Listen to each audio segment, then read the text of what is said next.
মনের প্রশান্তি মানুষকে রোগ থেকে অনেক রেহাই দেয় এবং সবচেয়ে বড় কথা, আপনার মন যে কাজ করে ভালো থাকবে সেটা যদি আপনি কন্টিনিউ করেন, সেক্ষেত্রে আপনার কি হবে, রোগ জ্বালা যেমন কম হবে এবং আপনি কিন্তু যে কদিনই থাকবেন পৃথিবীতে আপনি সুস্থ সবলভাবে থাকতে পারবেন।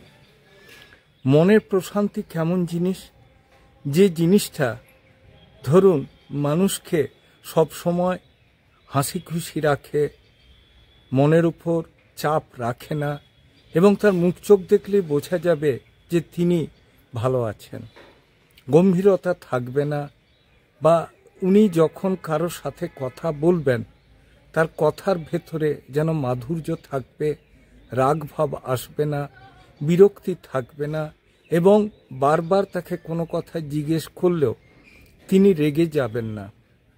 কি করে হয়? সেটার জন্য করতে হয় কি, নিজের মনকে কনসেন্ট্রেট করা, যোগা করা, ঈশ্বর চিন্তা করা, একা থাকা এবং লোকজনের মধ্যে থাকলেও নিজেকে গুটিয়ে নেওয়া। এবং গুটিয়ে নেওয়া বলতে কি, সব কিছু শোনা বলা কম করা। যেমন মহাত্মা গান্ধীর কাছে 3টে বাঁদরের ছবি থাকতো, চোখে দেখব না, কানে শুনবো না, মুখে বলবো না। এক্স্যাক্টলি সেরকম প্রয়োজন ছাড়া কথা না বলা, যেটুকু বলা সেটুকুতে যেন সারবত্তা থাকে এবং সেই কথার ভেতরে আপনি যেটা বলছেন সেটা যেন লোককে বোঝানো যায়। এগুলো করার ক্ষেত্রে আপনার মনের দৃঢ়তা বাড়বে, নিজের স্ট্যামিনা বাড়বে, যেটা করতে চাইছেন তার ওপরে থেকে আপনি সবাইকে নিজের প্রতি আকৃষ্ট করতে পারবেন। অতএব আমরা একটা জিনিস দেখতে পারি যে মনের যদি শান্তি থাকে, দ্যাট মিন্স মেন্টাল পিস, আমরা সব কিছু করতে পারি।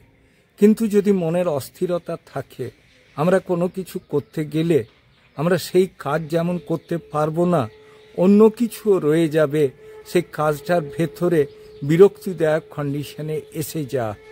এবং সর্বোপরি যেটা প্রয়োজন হচ্ছে, আপনাকে কোনো কিছুতে নিজেকে না জড়িয়ে সেটার থেকে যাতে স্বাভাবিকভাবে জীবনযাপন করতে পারেন তার দিকে নজর দেওয়ার ফলে আপনি ভালো থাকবেন, আপনার পারিপার্শ্বিক পরিস্থিতিও ভালো থাকবে এবং আপনি সুস্থ সবলভাবে নিজে বাঁচতে পারবেন।